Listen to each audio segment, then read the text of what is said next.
الحمد لله رب العالمين والصلاة والسلام على أشرف المرسلين وخاتم النبيين وسيد الأولين والآخرين سيدنا وشفيعنا مولانا محمد وعلى آله وأصحابه وأتباعه وذريته وعترته وأزواجه أمهات المؤمنين أما بعد. Bapak Ibu muslimin muslimat, mukmin mukminat, para asatiz, ustazat, tokoh agama, tokoh masyarakat, rahimani wa rahimakumullah. Semoga salat maghrib berjamaah yang telah kita laksanakan diterima di sisi Allah dan kita beriktikaf berjamaah sembari menunggu waktu isya tiba. InsyaAllah kita lanjutkan kajian kitab Asy-Syama'il Al-Muhammadiyah. Bab kaifa kana kalamu Rasulullah sallallahu alaihi wasallam. Bab tentang bagaimana berbicaranya baginda Rasul sallallahu alaihi wasallam. Bab sebelumnya tentang berwangi-wangian sudah kita baca dan sedikit merangkum, mengulang antara lain rangkuman dari bab tentang berwangiannya Nabi, bahwa Nabi SAW tidak pernah menolak hadiah yang berupa minyak wangi. Itu beliau terima selalu. Juga bahkan beliau seakan melarang kita menolak hadiah minyak wangi, dan bahwasanya minyak wangi itu dianjurkan bagi laki-laki dan perempuan. Hanya saja penekanannya hiasan laki-laki adalah yang tidak tampak warnanya tapi tercium aromanya.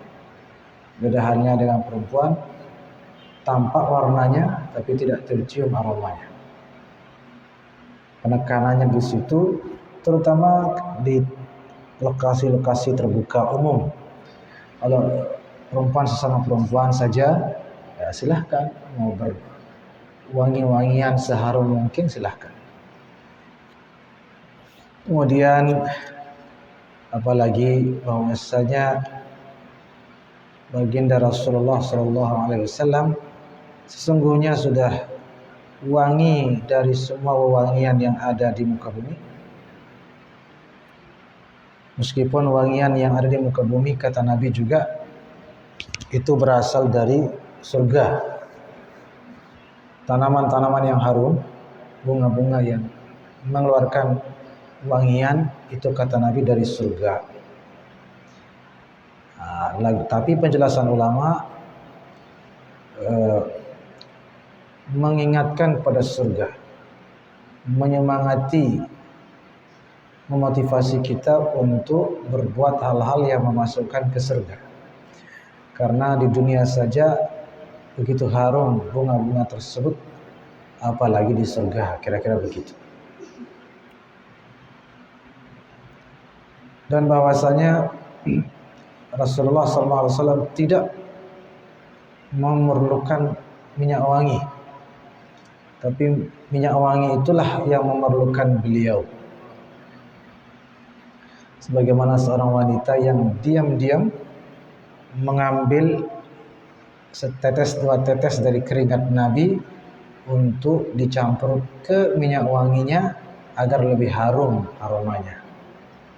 Berkat keringat baginda Rasul sallallahu alaihi wasallam. Lalu kenapa beliau pakai minyak wangi? Yaitu tadi, karena untuk mengharumkan minyak wangi tersebut, bukan untuk mengharumkan diri sendiri. Juga untuk memberi contoh kepada kita. Jadi Nabi saja yang sudah harum pakai minyak wangi, apalagi kita yang nauzubillah. Adapun bab berikutnya tentang bagaimana berbicaranya, ini penting juga, sangat penting. Semua penting, semua tentang Nabi penting. Karena semua yang dilakukan Nabi untuk kita teladani. Kaifa kana kalam Rasulullah sallallahu alaihi wasallam ilaihi qala haddatsana Humaid bin Mas'adah al-Basri wa ilaihi qala haddatsana Humaid bin al-Aswad an Usamah ibn Zaid an az-Zuhri an Urwata an Sayyidatina Aisyah radhiyallahu ta'ala anha qalat ما كان رسول الله صلى الله عليه وسلم يسرد كسردكم هذا ولكنه كان يتكلم بكلام بين فصل يحفظه من جلس إليه. Kata Siti Aisyah, Nabi kalau berbicara itu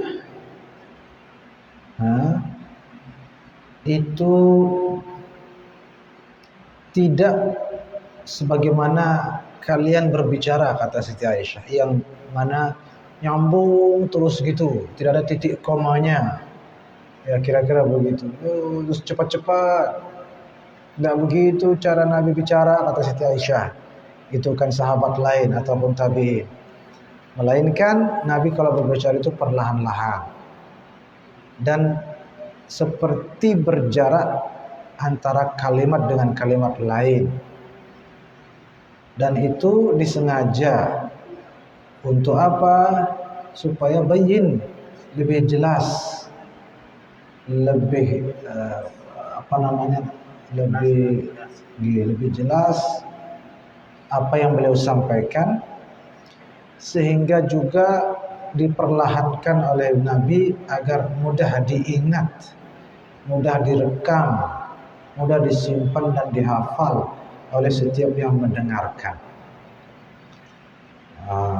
Karena semua yang beliau sampaikan itu ilmu, semua yang beliau sampaikan itu pedoman hidup seutuhnya untuk selamat dunia akhirat.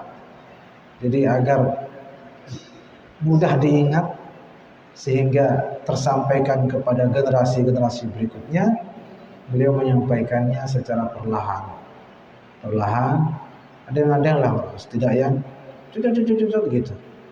Terutama yang berprofesi sebagai guru, terutama ya, pelan-pelan bicaranya, pelan-pelan memberikan materi ajarnya kepada murid-muridnya. Wa bihi ilayhi qala haddatsana Muhammad bin Yahya qala haddatsana Abu Qutaibah Salib bin Qutaibah an Abdullah bin al-Muthanna عن ثمامة عن أنس بن مالك قال كان رسول الله صلى الله عليه وسلم يعيد الكلمة ثلاثا لتعقل عنه. Bahkan kata Sayyidina Anas bin Malik, Nabi malah seringkali, tidak jarang mengulang-ulang apa yang beliau sampaikan itu sampai 3 kali. Jadi sudah pelan, dikasih jarak antara kalimat atau anggaplah paragraf ke paragraf lain, dan juga diulang-ulang. Saking pentingnya apa yang beliau sampaikan untuk dihafal, diingat oleh semua pendengar dari para sahabat. Diulang, tidak kayak kita, mau diulang Ustaz, tidak ada pengulangan. Nah begitu, Nabi aja mengulang kok. Nabi aja mengulang sampai 3 kali, kata saya. Itu qala anhu, agar betul-betul dipahami oleh yang mendengar. Terus apakah sahabat ini pendengarannya kurang begitu, sehingga harus pelan-pelan? Apakah IQ-nya lemah? Apakah sulit paham? Bukan. Tidak ada secerdas para sahabat di jagat raya ini setelah Nabi, karena hidup bersama manusia paling cerdas sejagat raya. Terus kenapa harus pelan-pelan? Kenapa? Sahabat kalau sudah melihat Nabi itu sudah gagal fokus. Keindahan Nabi itu membuat lupa segalanya, sehingga Nabi harus mempertegas apa yang disampaikan, diperjelas suaranya, diulang-ulang, ya, dipelan-pelankan, supaya sahabat bisa menangkap di tengah-tengah keterpesonaan para sahabat tersebut.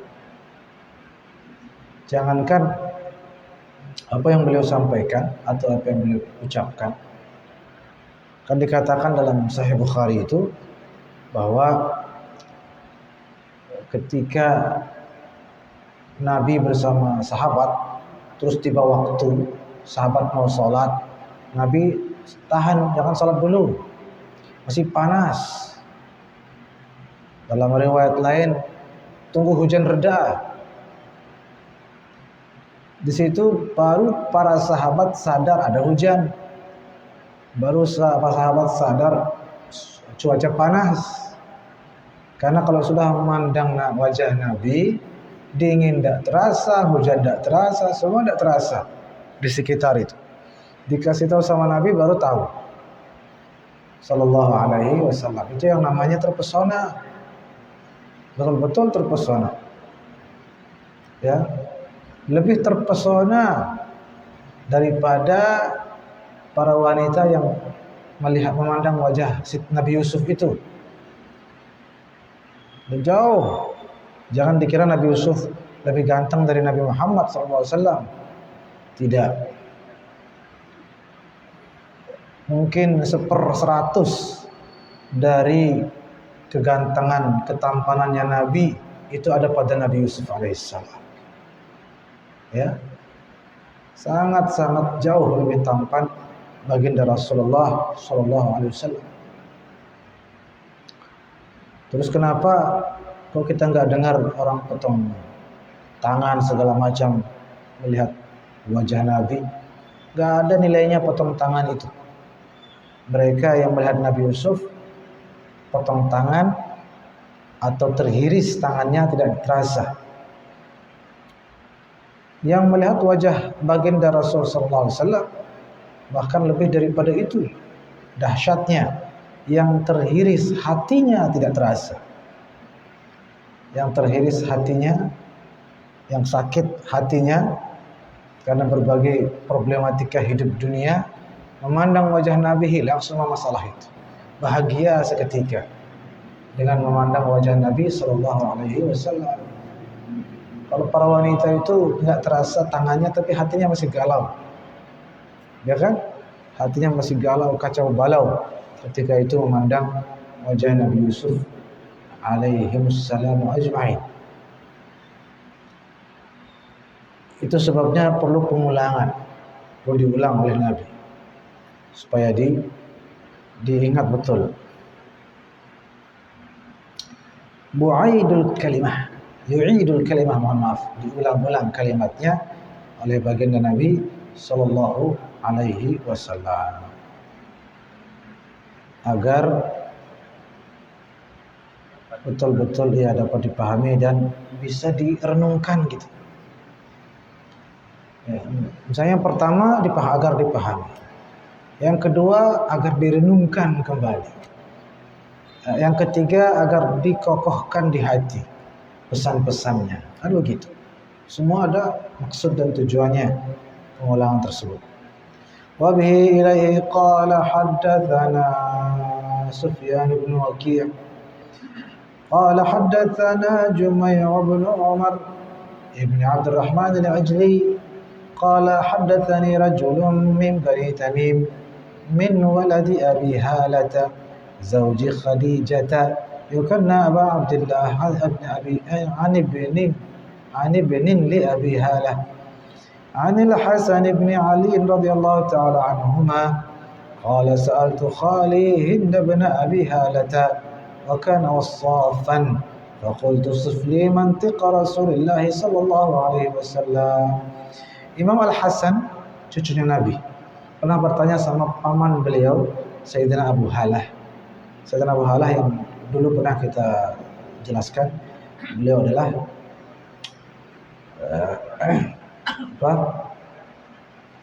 Beliau adalah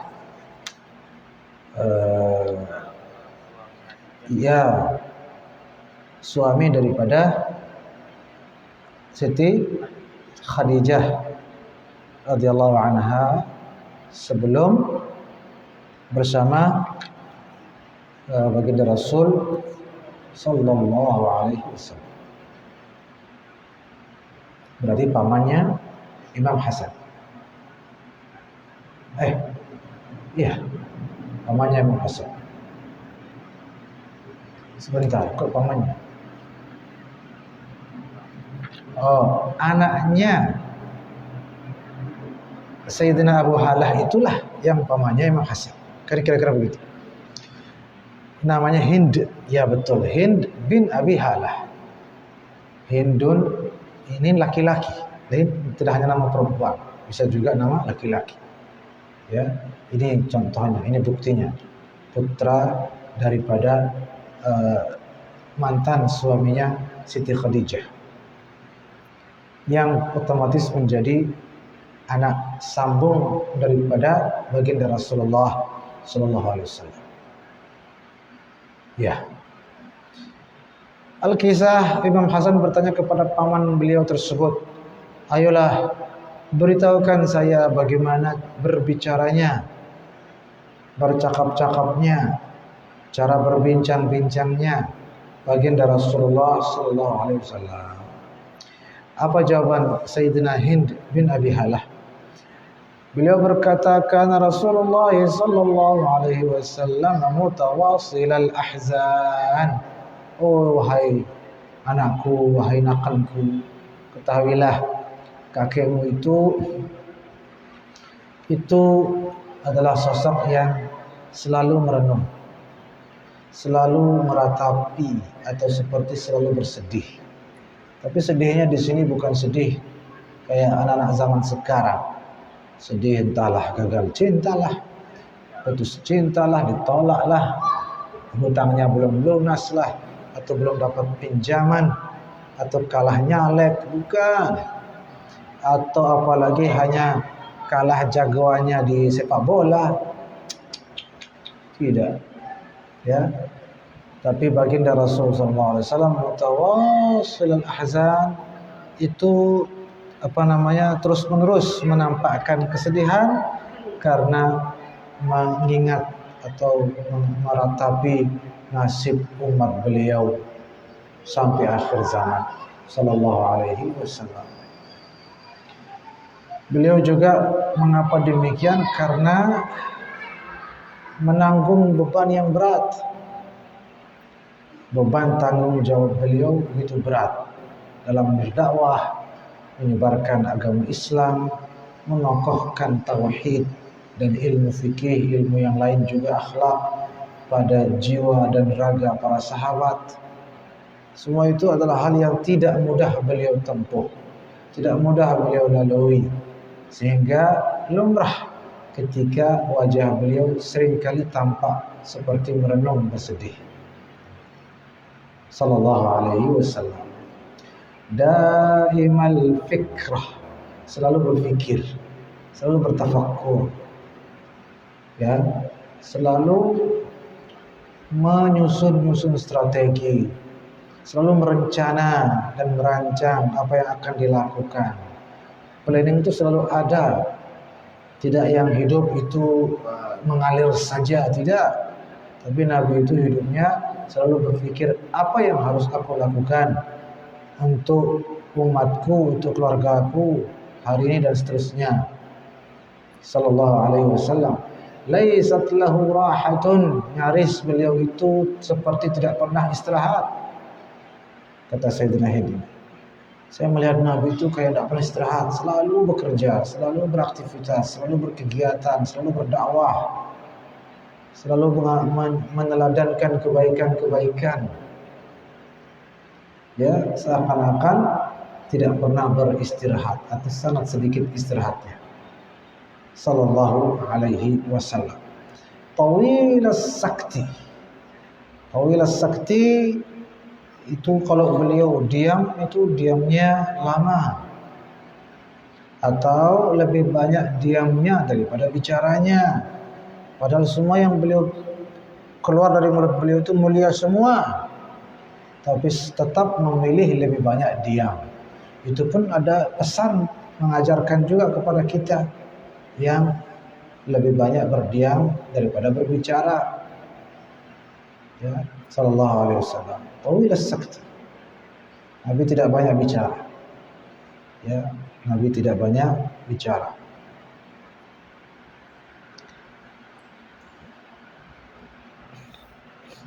Dan ini berhubungan dengan sebelumnya daim al-fikrah itu. Ya. Berhubungan dengan selalu berpikir. Yang artinya diamnya Nabi itu bukan karena memang semata-mata pendiam, tapi sedang berpikir. Ya, sedang berpikir. Atau mengajarkan kepada kita untuk selalu berpikir, bertafakkur. Orang yang bertafakkur kan identik diam, supaya lebih fokus berpikirnya, bertafakkurnya. Tidak ada orang yang bertafakkur sambil bernyanyi atau sambil salto. Nah, mau bagaimana mau bertafakkur begitu? La yatakallamu fi ghairi hajah. Tuh. Beliau itu kalau berbicara itu seperlunya saja, bahkan tidak pernah berbicara kecuali memang bicaranya itu bermanfaat, memang dibutuhkan, diperlukan untuk kemaslahatan siapapun yang mendengarkan.